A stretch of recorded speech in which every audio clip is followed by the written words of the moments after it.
After spending the last 6 years of my Formula 1 career using simulators to develop some of the most amazing cars in the world, I've finally decided to build a simulator setup for home. Unfortunately, I don't have a Formula 1 budget, which is a pretty good thing for you because if you're either looking to get into sim racing or upgrade your existing entry-level setup, this video is going to be perfect for you. Now, full disclosure, Moza Racing sent me all of this gear to use and review and tell you what I thought about it, but I can say whatever I want and give you guys my honest feelings about it. And I made sure to use the gear for a few months before even thinking about recording this video.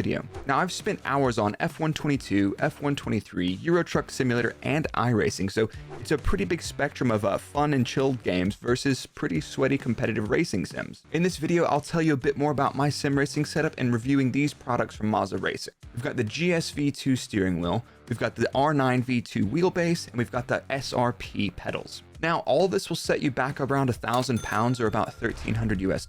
But there's actually some pretty good news. If you're on an entry-level steering wheel and pedal setup, there's some huge improvements you can make to your setup for about £200. You don't have to go all in straight away, especially with Moza stuff. So let's get into the video and see what this whole thing's about. My dive into sim racing started off with this entry-level steering wheel bolted to the desk and my office chair. Now, I know a lot of people get on just fine with these kind of setups, but I didn't. I actually hated it. I really started to think, maybe I just don't like sim racing, but I could not have been more wrong. As soon as I got a decent seat and cockpit and then I installed the Moza gear, I have not been able to stop racing when I'm not busy making Formula 1 tech and analysis videos. I will say my biggest gripe with my old setup was the seating position and the pedals moving around. And the first thing that you should invest in is a decent seat or cockpit. And this becomes even more important when you ramp up the force feedback levels and you have a proper brake pedal. Now, let's talk about wheelbases. On entry-level setups, your motor and steering wheel are in one unit, but once you step up a level, you can pick your wheelbase, which supplies the torque and the feeling, and you also get to pick your steering wheel. One of the main differences between these two types of systems are the drive system. Your entry-level kit will be gear or belt driven, which means they're prone to a little bit of backlash and probably not great feedback. And this type of wheel will also be relatively low torque, which means you don't really have as much feedback at all. And that's what Moza have sent me, the direct drive R9 V2 Wheelbase, and the 9 meaning the motor supplies 9 Newton meters of torque. For reference, most of your entry-level wheels will only be 2 or 3 Newton meters, and your pro-level high-end stuff can be up to 20 or even 30 Newton meters. But for me, the 9 Newton meter setup is perfect. I can feel everything going on with the road and the tire at full feedback, and it's a fair workout. Now, I have absolutely no complaints about the R9 V2 Wheelbase from the hardware point of view. I will say that as much as these systems are really plug and play, there are quite a few settings to adjust that impact the feedback and feeling of the wheel. Fortunately, there are quite a few good videos that give you some guidance on these settings, but honestly, it would have been great to have a few well-tuned setups out of the box that I installed with the software.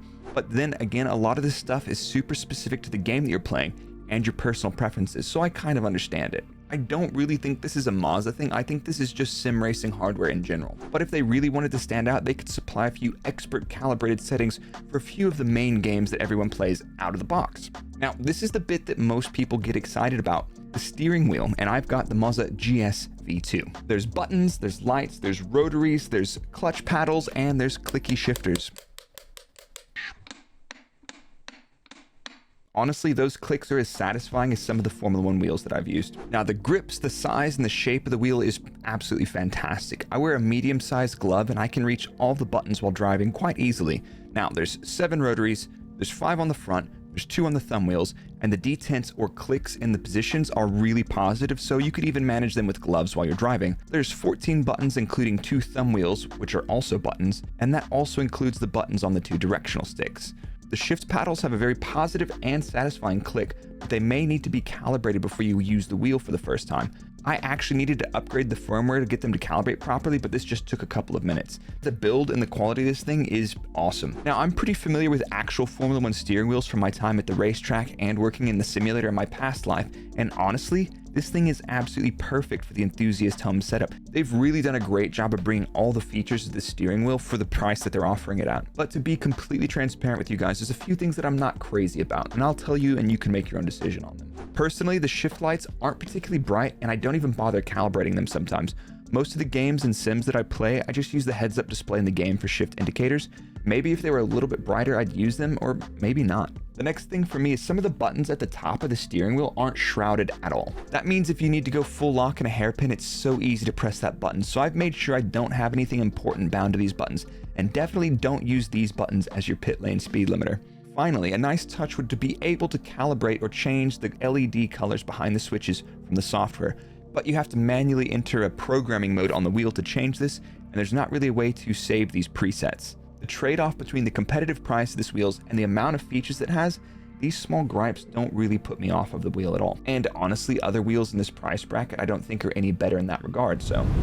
At the start of the video, I said you could make some pretty huge changes to your existing setup alone for less than 200 pounds. Well, let's start with a proper load cell brake pedal. On all the entry level and some of the mid-range brake pedals will all be a potentiometer or position-based brake pedal. And this is just kind of cheap. You have absolutely no feel, and you just control the brake by how much you're moving the pedal, not by how much force you're applying, which is how a real brake pedal works. So let's talk about the Moza Racing SRP pedals. Their brake pedal comes default with a load cell. This means that it actually measures the force you're applying to the pedal, which is much more realistic and much more consistent. The sensor has a maximum load rating of 75 kilos or about 165 pounds, which means you can absolutely stamp on the pedal. And this is another reason why a solid cockpit or frame for your pedals is super important. But this makes applying the brakes and modulating pressure so much more consistent. And for me, this was the biggest improvement of the new setup over the entry-level wheel and pedals. Now, Moza have a few different springs and packers to adjust the brake pedal feel, and honestly, I prefer the stiffest setup. If you really don't like the braking feel from your entry-level setup brake pedals, definitely consider getting the Moza SRP pedals, because everything is USB you can mix and match with your existing steering wheel. The construction of the pedals and the base plate is great. The throttle and clutch actuations are super smooth, all the mounting points are solid, and I've got nothing bad to say about the pedals at all. Now, the base system comes with a throttle and the load cell brake pedal, and you can add the clutch pedal if you want. Now, the clutch pedal doesn't really have any feel to it like a normal clutch pedal. It's exactly the same as the throttle pedal on this setup. If you really want a clutch pedal, it will set you back around 40 pounds. But if you use the GS V2 steering wheel, it's already got clutch paddles on the back, and I prefer that for most of the games. Lastly, we get to the software, the Moza Pit House. And this is where you do all the calibration and configurations of settings for the wheel. And this was all pretty straightforward, and I think the software is pretty good. But you need to keep track of saving your files and loading them in if you have different sims that want different configurations. There's not really a save to this game button that I found, and if so, maybe they've added that in the meantime. It's not really the end of the world, but I'm sure a few quality of life improvements to the pit house wouldn't go unnoticed. As I mostly just play iRacing, this doesn't bother me too much. I just set it and forget it. All of the components that we've talked about in this video are pretty much outstanding for not only their features, but also their competitive price. You get 9 Nm direct drive, you get a load cell brake pedal, and the GS V2 steering wheel has more rotary dials as well as the hand clutch, so a few more features compared to other wheels in that price bracket. Now, one thing I did notice with shipping and import taxes, it does look like the wheel will cost you a little bit more if you purchase directly from the manufacturer. But if you do a bit of shopping around, you can get the whole setup for under £1,000. Now, if you're a console gamer, this one unfortunately isn't for you. It is strictly for PC right now. There are a few other options on the market that do console and PC, but I'm a PC gamer through and through. So, if you're on PC and you're still thinking about this setup, here's what I would suggest. Make sure you have a solid seating arrangement. This is by far the biggest game changer. Next, if you can't afford the whole system, seriously consider upgrading to the Moza SRP pedals with the load cell brake. It's one of the best value load cell brake setups, which is the next most important thing other than the seating setup in my opinion. Now, the good news, like I said before, is the pedals are USB, so they can work alongside other hardware. Finally, the steering wheel and the wheelbase, would I recommend them? Absolutely. I've used other similar hardware in this price range, and the Moza gear has been fantastic. So huge thanks to Moza Racing for sending me absolutely everything. I've had no issues with this, and I'm glad that I got to use it for a couple of months before even thinking about recording or writing this review for you guys. I've left a couple of links in the description that you might find useful, and I hope you enjoyed the video.